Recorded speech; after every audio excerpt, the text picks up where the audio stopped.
Hello everyone, a very good morning and welcome to Unacademy IAS English, a one-stop destination for the English medium civil services aspirants. Welcome to the daily Hindu news analysis. So let's take a look at the topics that we are going to discuss today. From the Delhi edition of the Hindu, I have chosen 7 important articles for a detailed analysis. There are 5 articles which are very important for the mains exam especially, and a couple of smaller articles that are relevant for prelims. So let's carry out a comprehensive analysis so that you don't have to go back and read the newspaper again. I hope all of you are benefiting from our initiatives, and I would like to know your response, because through your comments, through your likes, we get to know whether you're liking the initiatives and benefiting from them. And if you have been benefiting from them, do support us, because that is the biggest motivation for us. Let's see if this video can have 4,000 likes today. So before we start, we have a very important announcement. Unacademy is offering a special price on the online classroom program for the new batches which are starting from today. And the management has informed us that this would be the lowest price for the classroom program. This is a 15-month subscription which will give you access to our live online classes by India's top educators in the English medium, along with access to prelims and mains test series, and as well as doubt resolution sessions and one-on-one mentorship. So if you're interested, do enroll for the program by using the link provided in the description, or you can contact the number that has been provided on the screen. So before we start, I would also let you know that I have launched a separate Telegram channel of mine, and if you're interested for any current affairs updates, do join my Telegram channel. You can scan the QR code, and I've provided the link in the video description as well. So with this, let's begin today's discussion by looking at the first article from page number 10. I think this column in today's The Hindu newspaper is a very important article with regard to governance, economy, and environment and ecology. In fact, even an entire essay topic can be asked on illegal coal mining, which is the focus of this article. So let's understand this topic in slight detail. Let's dive a little deep into this topic and cover all the aspects, all the angles that are related to this important topic. Because even if there is any mains question or even an essay on this, you should be in a position to write a good answer. First, let's understand the context. Why is illegal coal mining again in the news? Recently, in the state of Gujarat, at an illegal coal mine which was being operated by the local coal mafia, a few coal mine workers have lost their lives due to asphyxiation, due to the lack of safety equipment, due to the lack of masks. The coal mine workers who were working in an illegal mine without any helmets or masks or safety equipment, they were exposed to toxic gases including carbon monoxide, which is usually found in such coal mines. Because coal mining inherently is a hazardous, risky job, and illegal coal mines have complicated the problem. They have increased the risk for coal mine workers, leading to a major problem in the country. This raises very serious legal questions regarding coal mining in India and its regulation. It also raises concerns about the well-being of coal mine workers.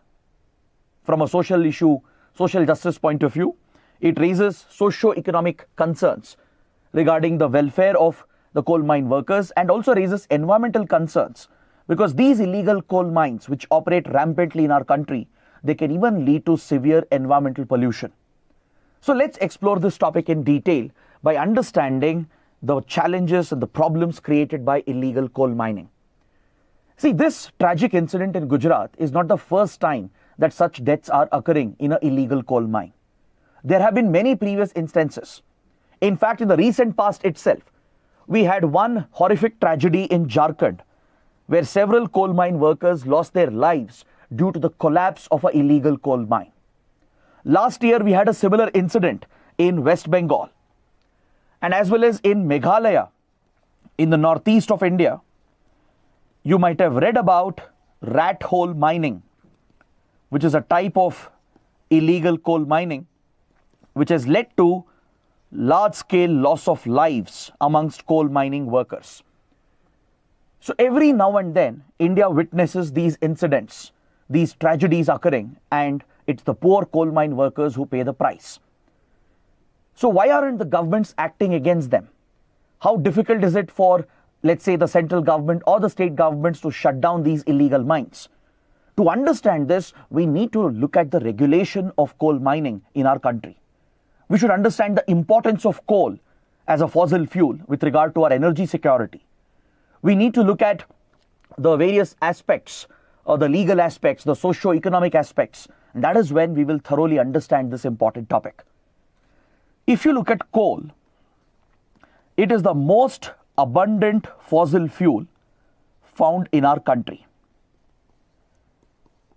Is that clear? See, in general, India is deficient when it comes to fossil fuels, be it crude oil, natural gas. We are not blessed with these resources. That's why we largely depend on import of crude oil and natural gas. But when it comes to coal, which is also a type of fossil fuel, India has abundant reserves. And amongst all fossil fuels, this is one of the most abundant reserve found in the country.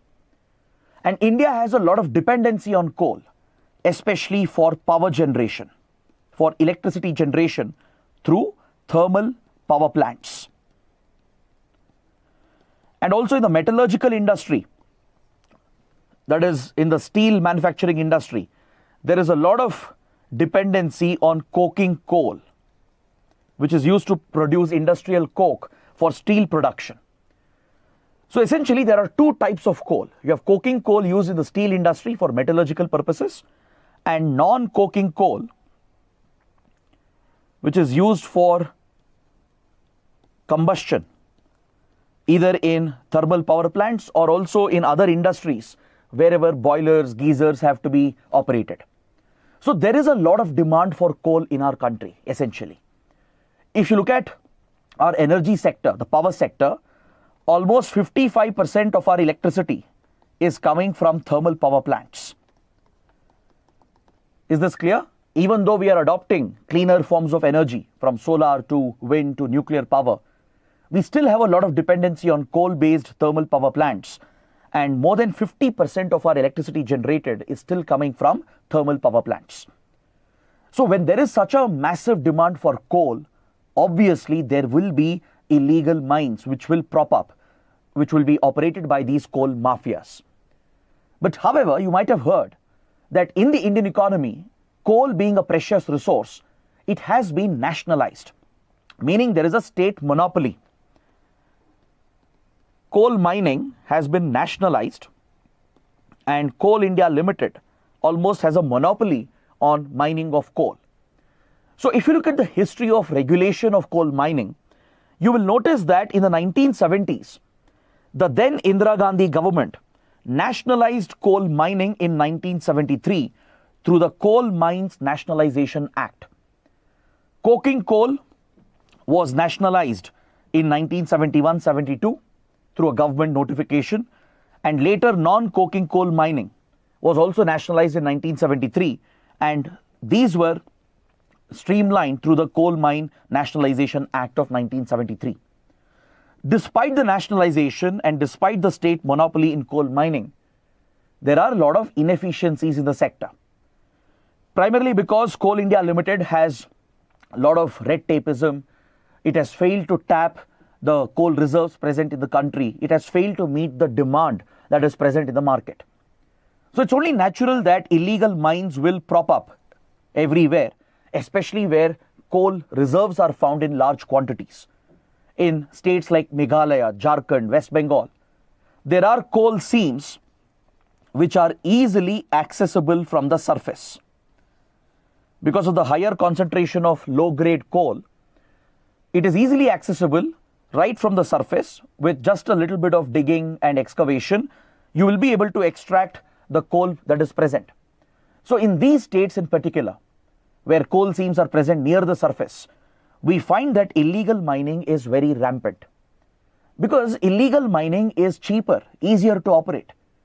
And especially if there is a corrupt collusion, a corrupt nexus between politicians, officials, and the coal mafias, then it becomes easy to start such illegal mines. You don't need special equipment. You don't need heavy investments. And there is no focus on safety or the well-being of the workers. So essentially, these workers are exploited by the coal mafias and they make enormous profits. Since they're investing very less money, there is barely any equipment. They're not paying any taxes or license fee to the government. They're not even participating in the license or the auctioning process. Because the Coal Mine Nationalization Act determines the eligibility criteria and the allocation of coal mines. But illegal mines are operating outside of the law. So this essentially becomes a law and order problem, leading to a center-state issue. Because I hope you know that law and order or public order is a state subject under 7th schedule of the Indian Constitution. So dealing with illegal mining becomes a state subject. It becomes an issue for the state government to deal with, whereas allocation of coal mines and extracting coal becomes a central subject, essentially under the Coal Mine Nationalization Act. So this leads to differences between center and states. So states have a primary responsibility to shut down illegal mines, to protect the coal mine workers at illegal mines. So whenever such tragic incidents happen, the central government shifts the blame to the states. And states are ineffective in dealing with illegal mining because usually at the local level, there is a corrupt nexus, a collusion between corrupt politicians, officials, and the coal mafias who are allowing this practice to continue. This is what leads to the economic, social, and environmental crisis that we are witnessing in several parts of India where coal seams are present in rich quantities. We also see this in abandoned mines. There are several coal mines in India which have been abandoned after its extraction. For example, let's say Coal India Limited, or maybe a private player which is given the license by the government. After they have extracted the commercially available coal, after that, there isn't enough coal reserves left. There will be some minor amount of coal seams which is still left behind, but it's not commercially viable for large-scale industrial exploitation.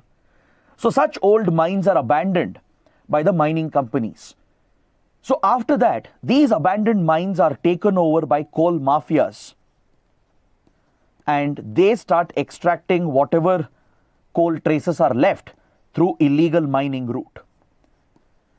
They essentially employ the poor laborers available in the nearby region and they exploit them for their own profits. And the state authorities who are supposed to prevent this from happening, from the state police to the Pollution Control Board, they don't act against it as there is a corrupt nexus involving the local politicians, the officials, and the coal mafias. So this is what leads to the challenge. And also don't forget, in these states and regions where illegal coal mining is prevalent, this is where poverty is also rampant. Unemployment is rampant. So cheap labor is readily available for these coal mafias. There are poor laborers who are ready to take up any kind of work due to the lack of employment opportunities and livelihood opportunities. This is exploited by the coal mafias. This again highlights the serious socio-economic challenges present in such parts of our country. So this is where you need to understand what measures should be undertaken to counter this menace. This is where you should understand the environmental consequences of illegal coal mining. See, illegal coal mining can lead to the leaching of even toxic, hazardous substances from lead to mercury, which are heavy metals, which could be present in the soil, could leach and enter the water bodies. It could enter the lakes and rivers and the groundwater table, leading to serious contamination, which could become a health risk. And also don't forget, when it comes to rat hole mining, in rat hole mining, essentially the mine workers, they dig these small narrow holes through which only one person can crawl through in order to collect the coal and come back. So it's a very rudimentary method, a very simple traditional method of extracting coal. The problem is in such illegal mines, there is no structural support. There is no structural support which is adequate to ensure the safety of the workers. So these rat holes can easily collapse during, let's say, heavy rainfall or during floods. There could be a landslide. So there could be flooding of these rat holes as well, where workers can get trapped. We have seen many such incidents occurring in Meghalaya, where rat hole mining is very rampant. Coal mine workers get trapped in these narrow holes which are dug into the side walls of the mountain in order to extract the coal seams. Or during heavy rainfall, during floods and landslides, the entire structure might collapse, thereby killing the workers or by trapping them. So this is a nightmare scenario for the poor coal mine workers who are exploited by the coal mafias. So apart from the environmental concern, where the toxic heavy metals can leak, it essentially leaches into the environment and water bodies. It poses a severe health risk, and it constitutes a major occupational hazard for illegal coal mine workers. Since the coal mafias, they are not providing any safety equipment. The coal mine workers, they lack the training. They are not professionally trained. They don't even have access to emergency services. The coal mine owners who are operating these illegal mines, they don't provide any first aid kits. No emergency response will be available. So if a tragic incident were to happen, the coal mine workers are left to themselves. Then the authorities have to come in and try to rescue them. Or if it's already too late, then the workers would have lost their lives. So there is absolutely no focus on safety and protocols, which is otherwise followed in the traditional industry. When large-scale commercial mining takes place, there are few safety protocols and precautions which are put in place. There are few protocols which are followed. Companies, which operate on an industrial scale, they are mandated by law to provide safety equipment, from helmets to ensuring structural support in the coal mines and providing masks and safety equipment. But illegal coal mines never focus on this. So the workers are completely exposed to the occupational hazard, to the health risks. So frequent exposure to coal dust and even toxic gases like carbon monoxide and constant interaction with heavy metals like lead and mercury exposes them to many health conditions, some of which could become chronic. So this has become a major challenge, and the center and the states keep shifting the blame between each other. The central government says that states have to deal with illegal mining because it's a law and order problem, making it a state subject. States say that they don't have the capacity to enforce the regulations because regulations come from the central government under the Coal Mine Nationalization Act. So this shifting of the blame between center and states has led to the persistence of this problem. So what measures can be undertaken? What can be done to counter this menace? First and foremost, you need state governments to act proactively to enforce the provisions, the criminal provisions, to shut down illegal coal mines. The concerned state police and the Pollution Control Board at the state level, they have a primary responsibility along with the mine-related departments at the state level. They have to act collectively to shut down the illegal mines. And the state government, with the help of the central government, should ensure the welfare of the coal mine workers. Ensure that alternate livelihood opportunities are created for them. If they have other jobs available, why would they take up such risky, hazardous employment? That too for meager daily wages. So this also highlights the lack of employment opportunities, the lack of jobs, the jobless growth that the country has been witnessing.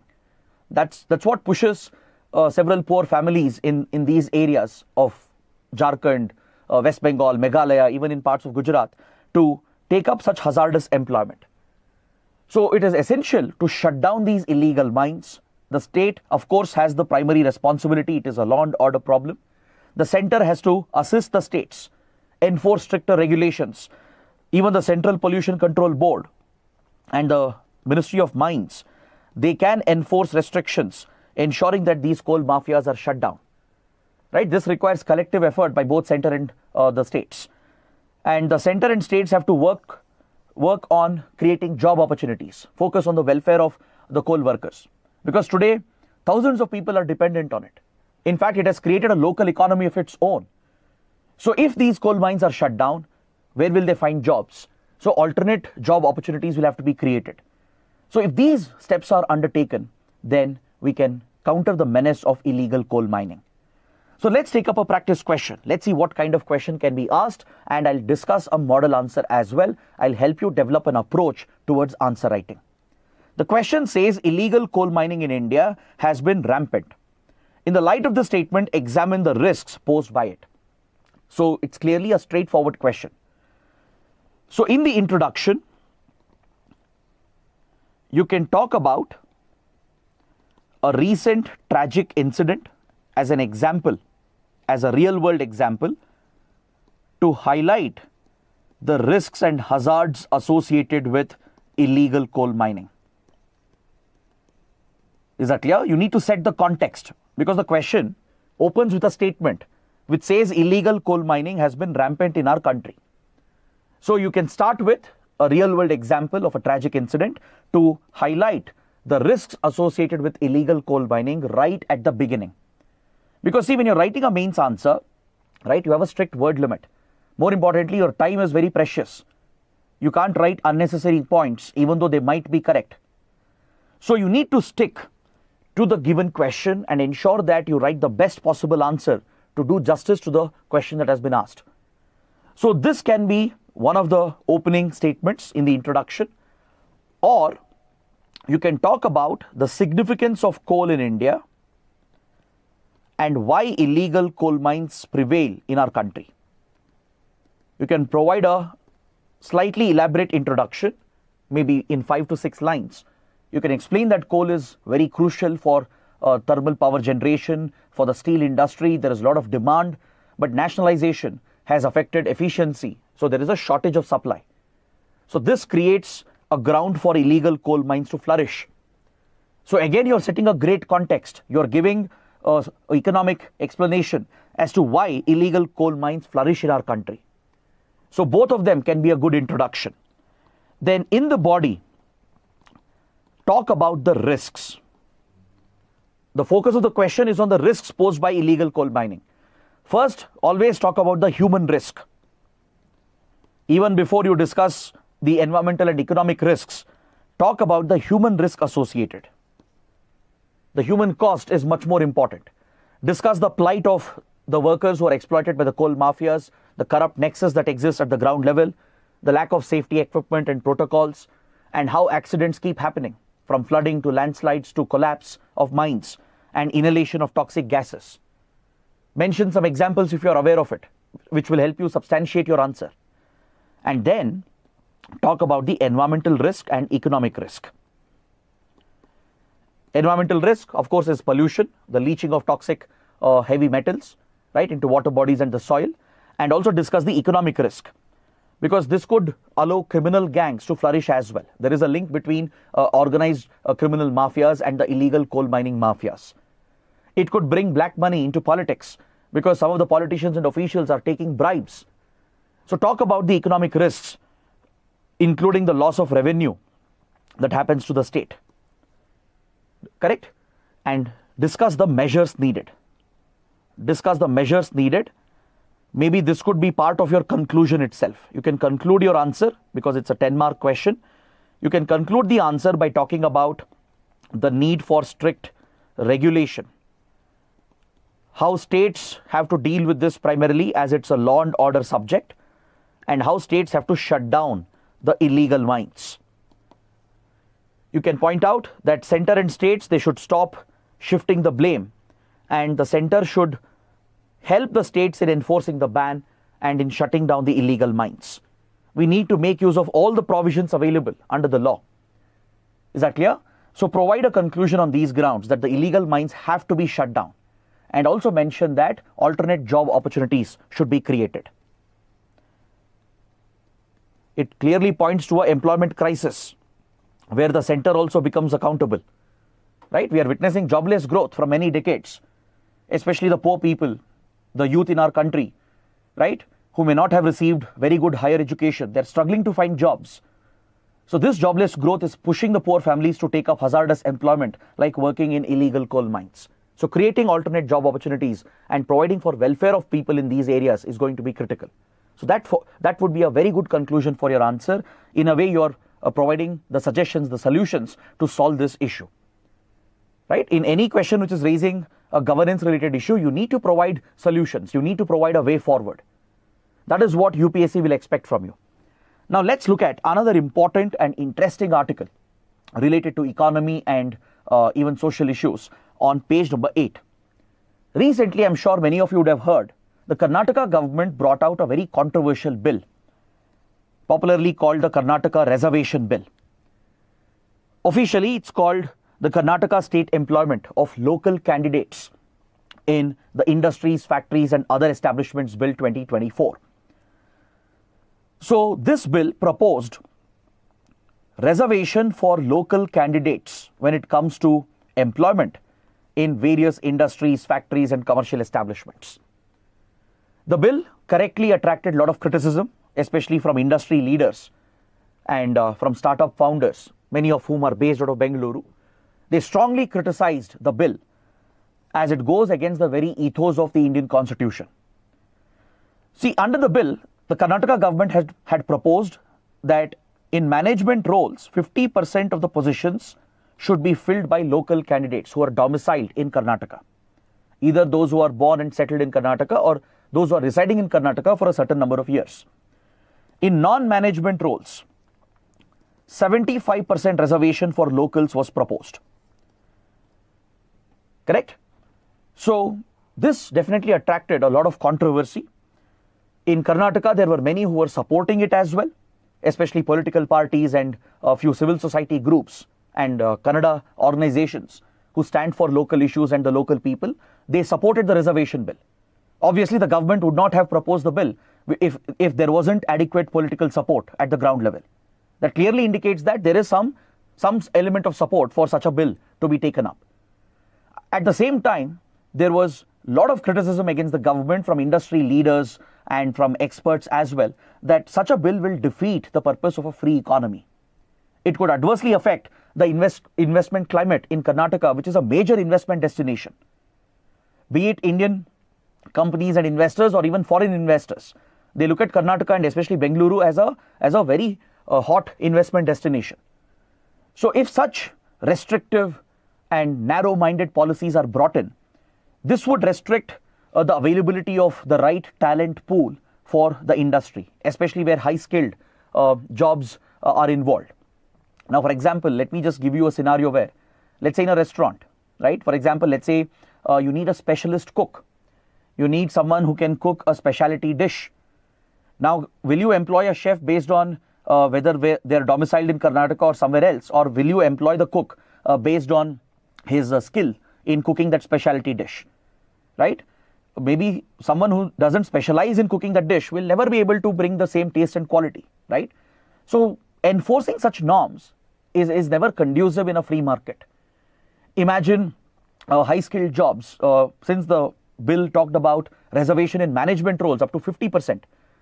Imagine in startups, in tech-based industries, right? This is not a viable, feasible proposal. But you cannot ignore the underlying root causes which could have pushed the government to bring out this bill. It clearly shows that there is a larger symptom.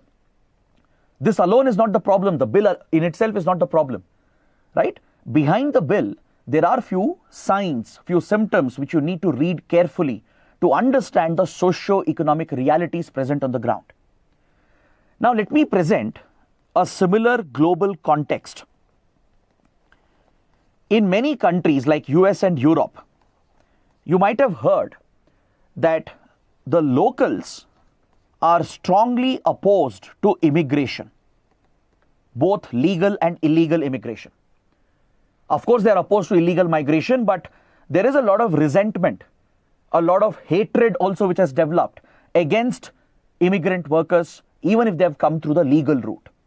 For example, let's say high-skilled workers from India, maybe software professionals who have gone to the US for work on a legal visa. Even they face racial abuse or racial discrimination or even racial attacks by some of the locals. Why? Because the locals feel that outsiders are stealing their jobs, that outsiders are prospering whereas the locals are suffering.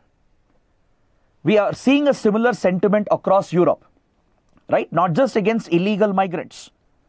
Illegal migration is another set of problem in itself, right? Illegal migration, of course, has added to social unrest in Europe and other developed countries, but even legal migration, where skilled outside workers are taking up the jobs of the locals, it has attracted the resentment and even hatred and discrimination by the locals against the migrant workers. Now, why do you think industries or commercial establishment, why do they employ outsiders? Generally, there is a preference for outsiders.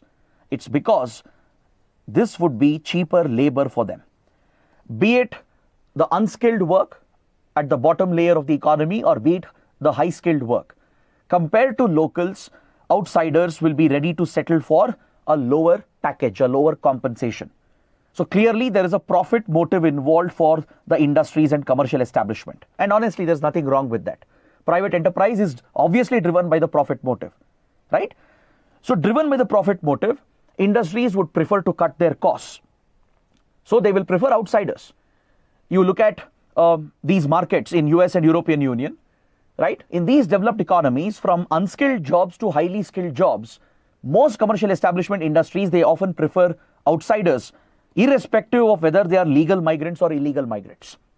So this creates job loss for the locals, and especially those who are unskilled, those who are not highly educated, those who don't have a high degree of skill set. So they feel that outsiders are snatching away their jobs, leading to social tensions. This is the underlying root cause which needs to be addressed. In fact, in these countries, we are seeing a resurgence of the far right-wing politics, primarily because of this reason. If you look at Europe, for example, in France, in Italy, in Germany, and across European Union, recently parliamentary elections were held for the EU Parliament. We have seen a resurgence of far right-wing parties, even neo-Nazi parties, which has sparked alarm around the world, because these parties are capitalizing on this emotion that locals are opposed to outsiders. Locals have a sentiment that outsiders are snatching their jobs, destroying their culture, right? And this sentiment is being exploited by extremist organizations and far right-wing parties as well. You see a similar trend in the United States. The anti-immigration approach of Donald Trump, who is a presidential candidate, right? So this leads to strong social tensions at the ground level. It highlights the economic problems as well. There are genuine economic issues affecting the locals. So something similar happens within a country as well. In India, if you look at the northern states and southern states, or even if you look at northern states and the western states of India, there is huge disparity in development. The states in the north, in particular, have generally been more backward when it comes to education, job opportunities, or standard of living, compared to states in the south, states in the west, which have prospered. Essentially, the state governments have done better in the south and west as compared to the states in the north. There is a clear developmental divide, a regional divide. So as a result, from the northern states, let's say from UP or Bihar, there will be distress migration to other states. This is obvious because under the Indian Constitution, you have Article 19, which guarantees right to movement and right to work, irrespective of where you're from, irrespective of which state you belong to, right? You have a right to move to any state, settle anywhere in the country, work anywhere in the country. So Article 19 provides you this fundamental right, of course, with some reasonable restrictions. So when poor workers, when they don't find adequate jobs, when they lack the right education, the right skills, it will lead to distress migration in search for better jobs in other parts of the country. So in states like Karnataka, there has been a large influx of outside workers, not just from North India, but from across India, even from Northeast Indian states, even from eastern states like West Bengal, Odisha, right? From Punjab, Haryana to UP, Bihar, Madhya Pradesh. From several states across the country, there has been large-scale migration into states like Karnataka, Maharashtra, Tamil Nadu, where there are a lot of employment opportunities. So this points to the regional divide that exists in our country, which is a threat to our national unity and integrity. Because when locals feel that they are being replaced by outsiders, it is bound to give rise to such resentment, leading to political support for such narrow-minded bills, laws, and policies. This is what leads to discrimination against outsiders as well. You might have seen several reports on social media and even horrifying stories of locals discriminating against outsiders in places like Mumbai or Bengaluru. Right? So behind this, there is a deep-rooted social tension that exists and an economic reason that exists behind this. See, the current budget talks about employment and skilling, but the reality is that India has been witnessing jobless growth. Especially the low-skilled workers are struggling to find adequate jobs, even in the high-skilled segment, right? Even though our youth, they have the right education, but they lack the industry skills, and thus they struggle to get the right job. So the industry, which is obviously driven by the profit motive, will look for cheaper labor, and be it in management category, non-management category, or be it unskilled work at the bottom level, they will prefer outsiders as it becomes a cheaper alternative. Right? So this is the issue, core issue, which needs to be addressed. A bill like this alone will not solve the problem. Rather, it will lead to newer set of problems. As I said, practically it's impossible in any industry, in any commercial establishment, to recruit on the basis of reservation. You can't carry out recruitment on the basis of your place of birth or your domicile or your religion or caste. Right? In a free market, these considerations go out of the picture. That is when talent will thrive. That is when competition will thrive. If you bring in such retrograde policies, it will kill competition, it will kill innovation. So what is needed really at the ground level is to address the root cause, address the social and economic issues. States like UP, Bihar and others, they need to provide better development, create better opportunities so that distress migration can be prevented in the first place. The other states like Karnataka, Tamil Nadu, Maharashtra, they need to look at their own locals who are struggling to get jobs. They're looking at outsiders with higher skills, higher education, who are making more money, who are becoming prosperous. This leads to resentment, right? And at the unskilled level, outsiders are being preferred because they offer cheaper employment opportunities for the industries and the commercial establishments. Thus, locals are losing out. That is what leads to the feeling of hatred and resentment, creating a divide and leading to social tensions, which increases the regional divide. It further threatens our national unity and integrity. So these issues have to be addressed, and it's not just the state government which can do it. The center also has a very important role to play. So let's look at a question based on this. The strong reactions to the Karnataka State Employment Bill must induce a serious conversation on the underlying issues, India's exploding job crisis and regional socio-economic disparities. So it's a very interesting topic. Again, a possible topic for essay. Especially if you're preparing for mains, you always need to look out for possible essay topics, because you can prepare few ready pointers for your essay. Keep them ready, because these are expected topics which can come as a essay question in the essay paper. Right? And don't forget, essays are for 125 marks. Essay paper can make a world of difference when it comes to clearing this exam, because usually toppers, they take a lead in essay paper and even in papers like ethics compared to GS 1, 2 and 3, because most of them will score average or above average in GS 1, 2, 3. But when it comes to essay, ethics, even optional, this is where toppers can take a lead, and that is the trend we have generally seen. So it's very important to pay attention to such topics. So for such a question, you can start out with an introduction about the persistent tension between locals and outsiders. You can set the tone not just in the Indian context, but in the global context. That shows the evaluator that you have a much wider understanding of these issues, that you're able to interconnect a local issue in India from the state of Karnataka with the global issue present in other countries as well. Essentially, the root causes are exactly the same, right?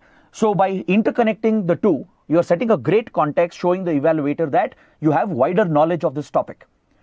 Then discuss the issues. Explain why such a bill might have been necessitated. No government would attempt such a controversial bill if there was no ground level political support, which means at the local level there exists a certain demand for such bills. So explain the root causes, the social issues, the regional divide, and the economic factors involved, the employment crisis, the distress migration, which is leading to the problem.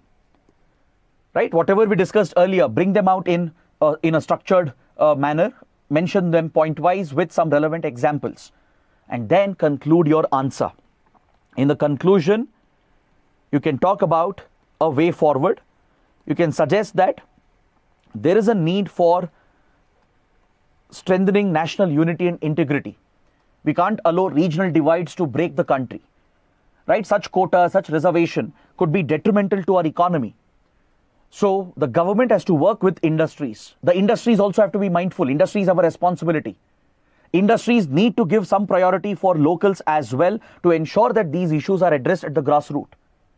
Generally at the unskilled level, right? When it comes to, let's say, housekeeping staff, or let's say in the hospitality sector, or drivers, for example, security guards, generally most industries and establishments prefer outsiders because they offer cheaper labor. This is where the mindset has to change. The companies have to cut down their profit motive, take a hit on the profit margin as well, and the government should push the industries to do that. Ensure that some of these jobs go to locals. That is how you can ensure all-round inclusive development, right? And that will basically address the sentiments at the grassroots, thus erasing the political support for such narrow-minded bills. And the government at the center, right, and the state level, they have to create more employment opportunities, more jobs. States which are backward like UP, Bihar and others, they need to focus on education, create better job opportunities to cut distress migration. Or else why would people move out of other states, to go to other states and settle down and take up employment? So addressing all these social economic issues is going to be crucial to address the challenge. So that completes your answer. Now, let's look at another important article from the front page of the Delhi edition. It's related to polity and related to economy as well. In fact, today we have a lot of articles which are connected with each other, related to center-state relations, the topic of mining, the topic of foreign policy as well, where center-state relations come into play. So many such interrelated topics are there in today's newspaper. So let's look at this important article that refers to a very important judgment by a constitutional bench of the Supreme Court.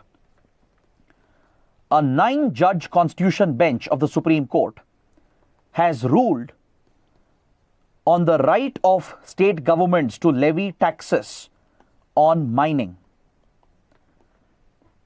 See, central government had tried to restrict the taxation powers of the states when it comes to mineral-rich land, essentially mining areas, by using the legal provisions of the Mine and Mineral Development and Regulation Act of 1957. The Mine and Minerals Development and Regulation Act, enacted by the Parliament in 1957, empowers the centre to regulate mining and mineral exploration and activities in the country. But states have their own jurisdiction when it comes to levying taxes on mining within their particular state. Is that clear? But the center is trying to interfere with this right of the states to levy their taxes and raise their revenue.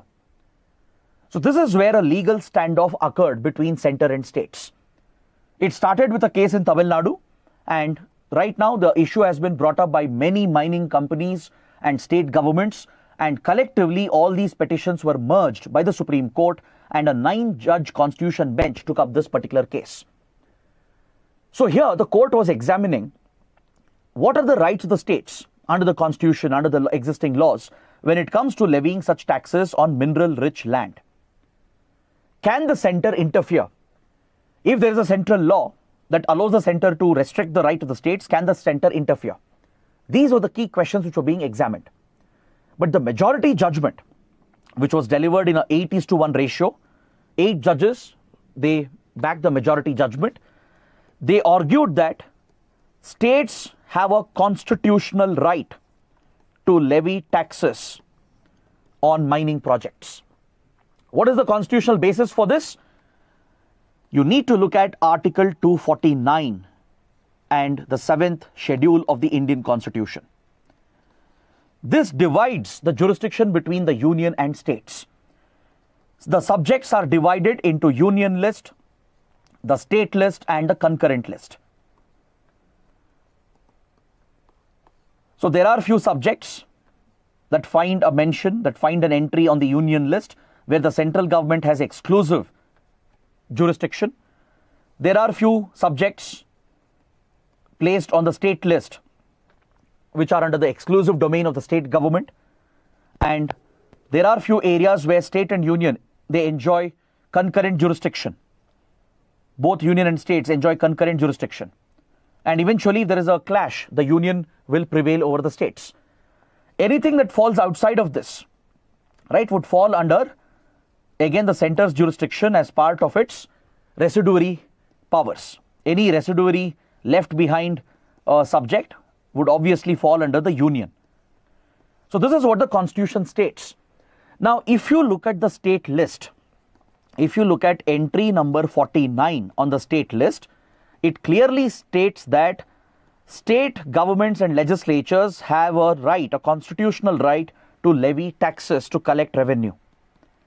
This is what ensures fiscal federalism in the country. It's an integral part of the federal structure of the Indian Constitution. So in many ways it becomes part of the basic structure as well, because federalism is interpreted as part of the basic structure. So states remaining financially independent of the center is very crucial to maintain the independence of the states. If states have to retain their jurisdiction and operate in the domain given to them, they need to be financially independent of the union, and that is what strengthens and guarantees fiscal federalism. But the central government argued that entry 50 of the state list states that the union can restrict the taxation powers by using a law passed by the parliament. Entry 50 states that central government can restrict the states from levying taxes on certain matters if there is a law passed by the parliament in this regard. So by using this as a justification, the center was arguing that it can restrict the taxation powers. But the Supreme Court has refused to agree with this, because entry 50 is not connected to entry 49. See, entry 50 is a general provision, not specific to the taxation powers of the state. Is that clear? Under entry 49, it is very clear that states have an exclusive jurisdiction to tax the land and even the mining projects, which is a source of major revenue for the states that guarantees their fiscal federalism. So the majority judgment has upheld the right of the states to levy their taxes. And the Constitution bench has even demarcated the difference between royalty and tax. The center was arguing that states are collecting both royalty and taxes, which is depriving the union of its revenue, of its share of revenue. But the Supreme Court has recognized the clear difference that exists between royalty and tax. See, tax is essentially the right of the government to raise revenue which can fund welfare programs. Royalty is part of a contract between two entities. Now let's say you publish a book. So between the writer, the author, and the publisher, there will be a contract through which some royalty would be paid to the writer. Similarly, if the state, let's say, is leasing out a mine to a private entity, and if the state expects a royalty as part of this contractual arrangement, so this is royalty, that's not a tax. There's a clear distinction between royalty and tax. So this has been clearly recognized by the Supreme Court, and more importantly, it has upheld the jurisdiction of the state as per Article 249 and recognized that states have a right to impose taxes on mines, mineral-rich land, as per entry 49 under the state list. Now, coming to the next article. Again, it's related to center-state relations, but in the foreign policy context. That's why I told you that most articles are in a way connected today. On page 5, we have this article related to Kerala and a controversy between Kerala and Ministry of External Affairs, which has erupted. Recently, the Kerala government, headed by the LDF, appointed a senior IAS officer as the External Coordination Officer. It created a new position within the state bureaucracy, and a senior IAS officer, K. Vasuki, a very popular IAS officer as well, was appointed by the Kerala government, by the Kerala state government, as the External Coordination Officer. What is the role that has been prescribed to this position? The role is to connect with the Kerala diaspora, because from Kerala there are a lot of community members, right, who reside abroad, work abroad, especially in Gulf countries, from Kuwait to Qatar to Bahrain to Saudi, UAE, and even in many other countries as well, from Europe to Australia to Singapore. The Kerala diaspora community is a very strong community. So there are millions of Keralites working abroad, and obviously state government is concerned about their well-being and welfare, because every now and then workers from Kerala get caught in very difficult situations, from conflict zones to employment crisis to even exploitation abroad. They face many problems related to their safety and well-being. So Kerala government obviously is concerned about their overall welfare. And also Kerala attracts a lot of investments from abroad because of its strong diaspora. Many successful diaspora members, right, who are doing very well abroad, who might be in high positions abroad, they would like to bring some investments back into their home state. And Kerala government obviously has an interest to attract those investments into the state. So to drive the relations with the diaspora community, to look after their safety, well-being, and to drive investments into Kerala, to bring FDI into Kerala, the Kerala government created this position called External Coordination Officer. But however, let me tell you that creation of any such position by a state government could actually be seen as unconstitutional. Why? Because any aspect of foreign policy is clearly a union subject under the union list.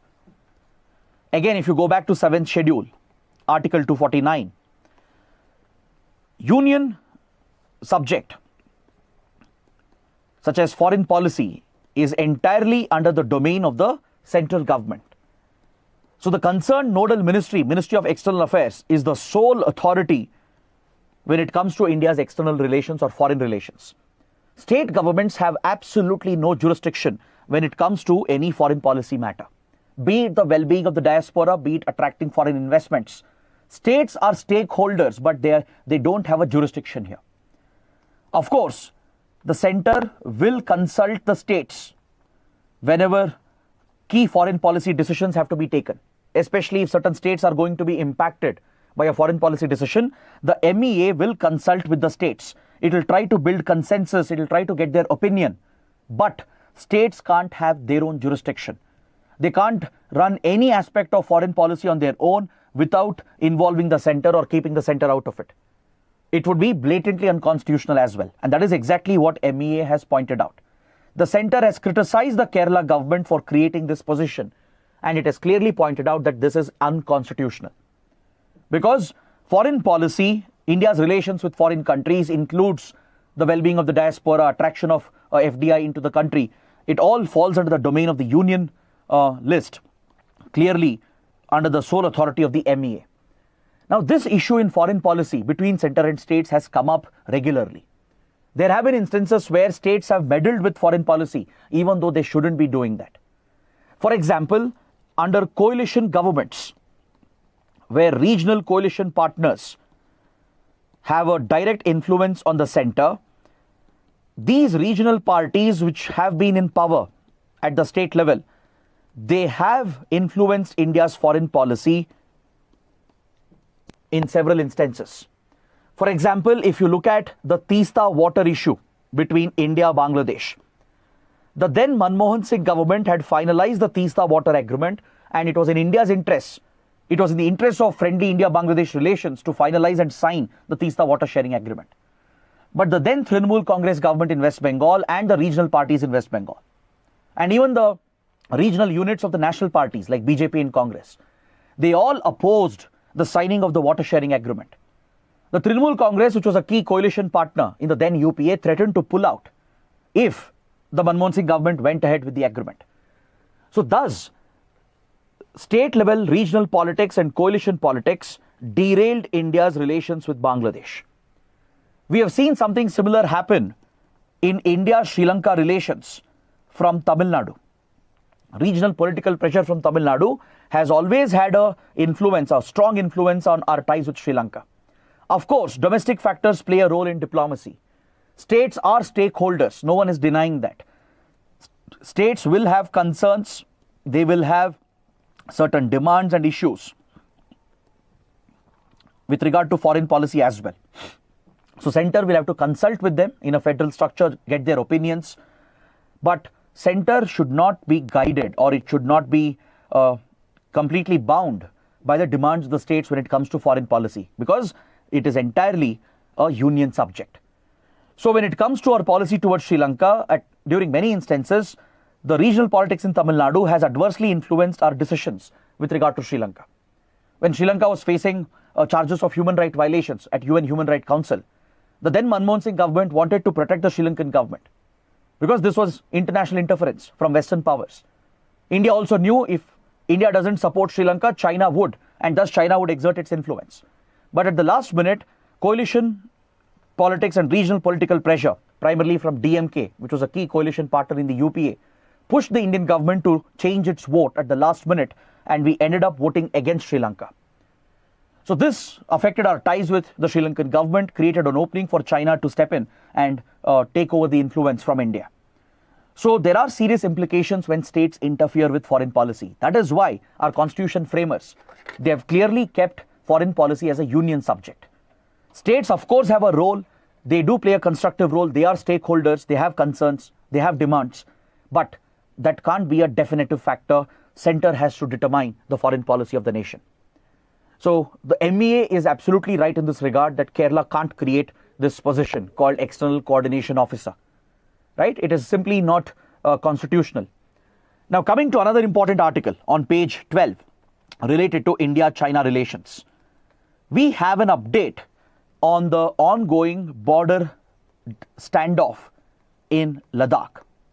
I am sure all of you know that since 2020, India-China are locked in a tense military standoff in the Ladakh sector towards the western sector of the India-China border along the line of actual control, which is the temporary de facto border that we have. There have been serious border tensions prevalent since 2020, which was primarily instigated by China. The Chinese PLA troops carried out deep incursions into Indian territory in Ladakh, thus compromising India's sovereignty, thus threatening the sanctity of LAC. And this led to a counter-reaction from India, which resulted in a tense military standoff. It even led to clashes at certain places. And as a result, few Indian soldiers were martyred at the Galwan River Valley. So at multiple locations, the tensions erupted 4 years ago at the Panongso Lake, the Galwan River Valley, Hot Springs area, Depsang Plain, and even Dem Chok present over here.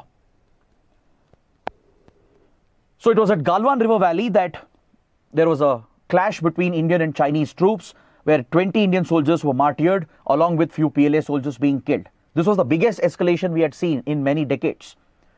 So ever since this escalation, India-China have been trying to restore the balance.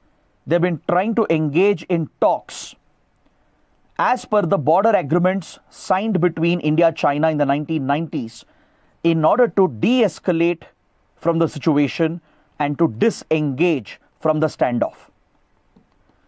Now this is where you need a little bit of background and a technical understanding of the terms de-escalate and disengage, because these terms are frequently in the news. See, back in 1990s, India-China signed a couple of important boundary-related agreements. The then Prime Minister Narasimha Rao had carried out a historic visit to China, building upon the previous visit of Prime Minister Rajiv Gandhi. So after the 1962 war, this was the first time India was opening up to China, right, in the late 80s and early 90s. So one major standing issue was obviously the unresolved boundary. And in 93, we created a border mechanism to prevent small boundary issues from escalating into a bigger war or a conflict. Because obviously we both have different perceptions of the border. There will be incursions from both the sides. And the idea was to ensure these small incursions and small tensions at the local level doesn't escalate into a bigger war. Because by 1990s, both India and China were growing rapidly. It was essential for India and China to collaborate and work together, right? So to create this distinction between small boundary escalations and the larger relationship, it was essential to have certain checks and balances to prevent the breakout of a bigger war or a conflict. Because don't forget, we are nuclear powers as well, right? So in 93, a boundary agreement was put in place, the Peace and Tranquility Agreement, along the line of actual control. Both sides committed that they will maintain peace and tranquility. Some restrictions were placed on them. For example, both troops will not carry heavy weaponry. They will not open heavy fire. That's why, have you ever wondered, whenever India-China troops clash, you might have read news reports that Indian troops beat up the Chinese troops. Chinese troops used baseball bats or hockey sticks to beat up the Indian troops. They pelted stones at each other, right? It's as if two local gangs are fighting. It doesn't appear like armed forces are engaging in a conflict. Why do you think that's the case? That's because the treaty that we have, the boundary agreement, prohibits both the sides from opening fire against each other. It prohibits them from carrying heavy weaponry. So this is one way in which the tensions can be contained. All right. It also creates confidence building measures. CBMs. The 1996 agreement was focused on confidence building measures to build confidence in each other, to build trust, to avoid any miscommunication and misunderstanding. For example, if we have to conduct military exercises near the border, both the sides have to face the other side. They have to face inwards, and they should not face the other country. Because that could send a wrong message, a wrong signal. Imagine if China is mobilizing its troops and conducting an exercise in Tibet facing India. And if India misreads that and assumes that China is preparing for an attack, India might commit a mistake. Or the other way around. So to avoid such confusion and misunderstanding, there are few confidence building measures to build some trust between both the sides and the armed forces. Plus, there is a disengagement, de-escalation mechanism provided. Imagine there is a small incursion leading to tensions and even minor clashes at the ground level. Now, this should not be allowed to escalate into a bigger conflict between the two countries. So to prevent this from happening, local military commanders are empowered to talk to each other and resolve the issue immediately, as soon as possible. So two steps become very important in this process. One is to de-escalate, second is to disengage. And this order is important. First is always de-escalate, then you disengage. So you need to understand what these technical terms are. De-escalation is to reduce the immediate tensions. Ensure that both the militaries will not undertake any offensive tactical operations on the ground. They don't undertake any offensive military operations which will further escalate the tensions. So essentially, it's like a ceasefire, or basically both sides will stop whatever they are doing, right? They will de-escalate. They'll not undertake any offensive military action at the tactical level to not escalate things further. Is that clear? Now imagine, let's say, two siblings are fighting with each other, right? Parents intervene, they tell both the siblings, for the time being, before we resolve why you're fighting, please stop hitting each other. That is de-escalation. You de-escalate, the tensions go down. Then you talk, you discuss what was the issue, right? And you find a solution and you both step back. That is disengagement. So the troops pulling back is disengagement, which is your second step. So India has been trying to achieve this with China from the last 4 years. Is that clear? As per the boundary agreements of 93-96, we have been engaging in local military commander level talks, including brigadier level talks between the Indian Army and PLA. And at some places, the de-escalation has been achieved. For example, at Panongso Lake, over here, at the Galwan River Valley at Hot Springs, de-escalation has been achieved. But there are two standoffs which still remain. One is the Depsang Plain, which you can see in the map. And the second location where the standoff continues is Demchok. At these two locations, the standoff continues where both Indian and Chinese troops are amassed in large numbers. And even though we have de-escalated, the disengagement has not happened. The removal of the troops has not happened. So that is why both sides are engaging in talks, and there are some positive signs coming out. That's what the article is about. In the last 1 year, 4 to 5 interactions have taken place between the foreign ministers of both countries. Dr. Jaishankar, India's External Affairs Minister, has met with the Chinese Foreign Minister, and they have discussed the boundary talks frequently. In fact, in the last few weeks itself, they have met 2 times. A few weeks ago, the 2 foreign ministers met during the SEO meeting in Kazakhstan. They highlighted the urgency needed to end the standoff in Ladakh. And yesterday, they have met again in Laos, where both leaders are present as part of several ASEAN-related meetings. And both the foreign ministers from India and China, they have reiterated to speed up the talks taking place under the working mechanism, consultation and coordination on India-China boundary affairs.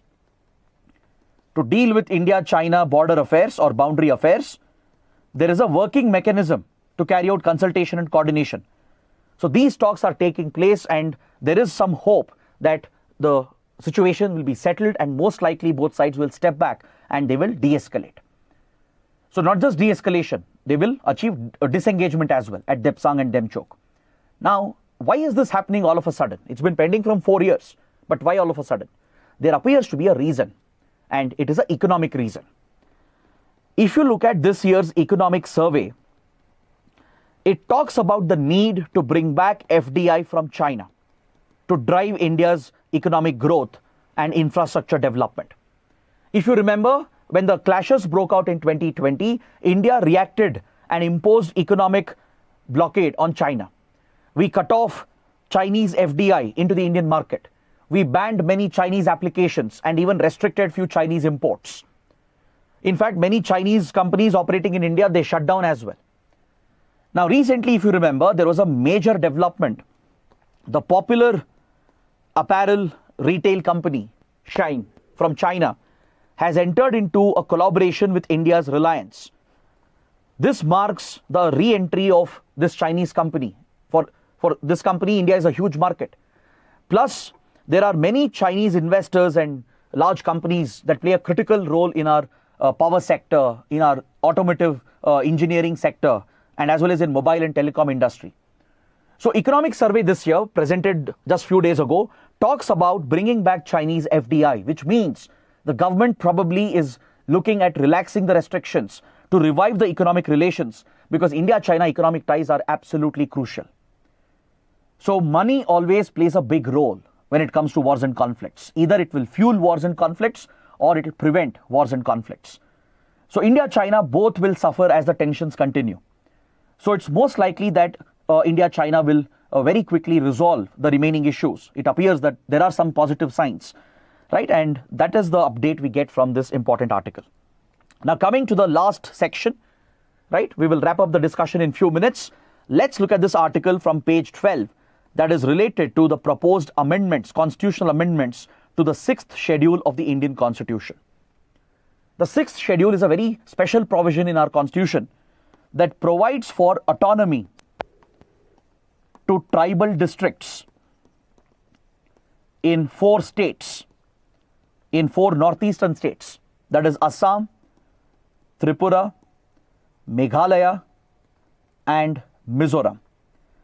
In these 4 northeastern states, which have a large ethnic indigenous demography, to protect some of the ethnic tribes, to protect their land, to protect their culture, and as well as their economic interests, to protect their land, culture, language, and economic interests. The Constitution of India provides this special provision, which is enshrined under the 6th schedule. This provides constitutional autonomy. So with regard to administrative powers, executive powers, even financial and some judicial powers, these powers are delegated to the autonomous district councils, which are set up to administer some of the tribal districts in these 4 states. Collectively, there are 10 autonomous district councils in India as of now. You might recollect that Ladakh is also demanding a similar constitutional autonomy under 6th schedule. That's why the recent protests in Ladakh. So currently, these are the 10 districts. I've given you the entire list in Meghalaya, Mizoram, Tripura and Assam. You have Bodoland Territorial Council that governs the Bodo region, right? The Dima Hasao Autonomous Council in Assam, and the Kasi, Jaintia, Garo Hill Autonomous District Councils and the others. So these provisions of autonomy, constitutional autonomy, it has been crucial to provide development, grassroots development and tribal welfare in the country. And it has also been crucial to tackle insurgency, to tackle any resentment against the state at the ground level. Because Northeast India has been affected severely by Northeast insurgency. For example, the Bodo insurgency was brought to an end by using provisions of 6th schedule. There have been 3 Bodo peace accords that have been signed, including the recent 2020 3rd Bodo peace accord. Today, we have completely brought Bodo insurgency to an end. All the Bodo insurgent groups have surrendered through these 3 Bodo peace accords, and it establishes constitutional autonomy in the Bodo autonomous region, and the local people from the local ethnic tribes, they will look after the local administration. There are elections conducted to the local village councils and the district councils. This represents the 3rd tier of governance. These are the local bodies present here instead of your Panchayati Raj institutions. So these village and district councils have their own local elections where only local tribe members can contest, and they can look after their own administration, their own affairs, thus protecting their land, their economic interests, their culture and language. Right? So it has been a very precious tool in the hands of the government of India to tackle insurgency by making concessions for some of the insurgent movements in the region. Now, recently, all these autonomous councils have come together to demand further amendments. They are demanding more autonomy. They are demanding more administrative, executive and financial powers through a constitutional amendment. And to fulfill these demands, the centre had brought out the 125th Constitutional Amendment Bill in 2019. That is the important point. A few years ago in 2019, the centre had brought out 125th Constitution Amendment Bill that proposes amendment to the 6th schedule, which can grant more autonomy to these autonomous district councils.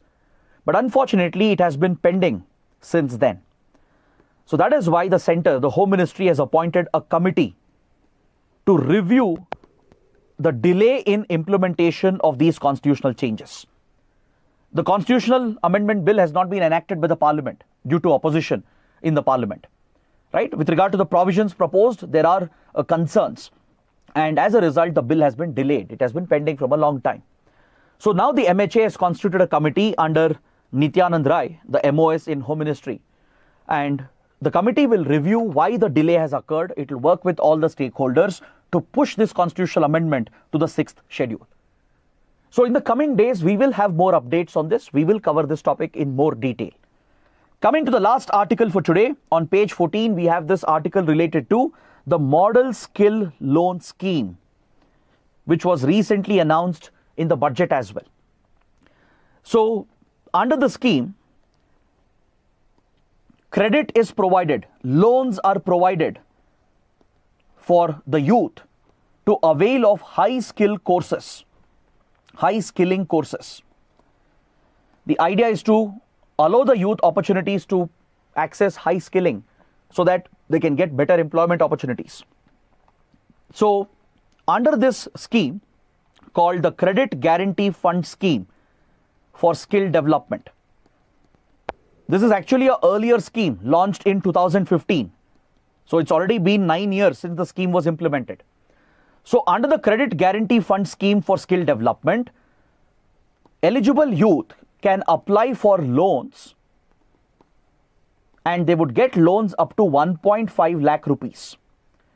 So using these loans, they could join high skilling courses, which is in line with the curriculum of the National Skill Qualification Framework. Under the Skill Development Initiative, right? We have the National Skill Qualification Framework, where few courses are recognized by the central government, by the Ministry of Skill Development. Those high skilling courses, as recognized by the center, for that you can secure loans up to 1.5 lakhs, which were dispersed only by recognized banks. But problem was, this scheme did not become a big success. Why? Because one, the loan amount was very less. High skilling courses are more expensive. They cost you anywhere between 3 lakhs to 10 to 15 lakhs. Sometimes there are courses going up to 20-25 lakhs. 1.5 lakh loan is pretty useless. So several youth did not avail of these loans. And also there was a restriction. Only few recognized banks could provide the loans. That is why the previous scheme was seen as a failure. So now the government has remodeled the scheme and it has launched it again in a new version. And the loan limit has been increased to 7.5 lakhs. And even non-banking finance companies and small finance banks can also disperse these loans. These are the changes that have been done to upgrade the scheme in order to meet the demand of the youth who require these high skilling courses. So that is what you need to understand from this article. On this note, I would like to bring the discussion to an end. Before we end, don't forget, join my Telegram channel. The link is in the description, or you can scan the QR code. I'll be sharing a lot of updates. Also join our official Telegram channel as well of Unacademy IAS English, because after the session, we will have a quiz on these topics. So that will help you revise and prepare for the upcoming prelims. I hope you guys have liked the session, understood everything that we have covered. As I told you, it will be a comprehensive discussion. And if you guys benefited from it, as I asked earlier, let's see if we can get 4,000 likes on this video. That is the least we could ask, and that is what motivates us to do better. So let's meet tomorrow. Till then, take care. Have a good day. NCERT books are unavoidable to crack the IAS exam. Not only is the content of these books authentic, but these books also help a civil services aspirant to build conceptual clarity. And most importantly, lots of questions in the civil services examination are directly asked from NCERT books. But the aspirants often find it difficult to cover these books, or worse, they even end up ignoring these books. We at Unacademy IAS English are going to make the reading and understanding of the NCERT books easier. We present NCERT Fundamentals course, a free initiative of Unacademy IAS English. What are the highlights of this program? Comprehensive coverage of the most relevant NCERT books for the civil services exam. Prelims and mains practice questions in each session to test your understanding of the fundamental concepts. This course begins from 12th of July every day at 6 p.m. right here on our YouTube channel. Subscribe to the channel now.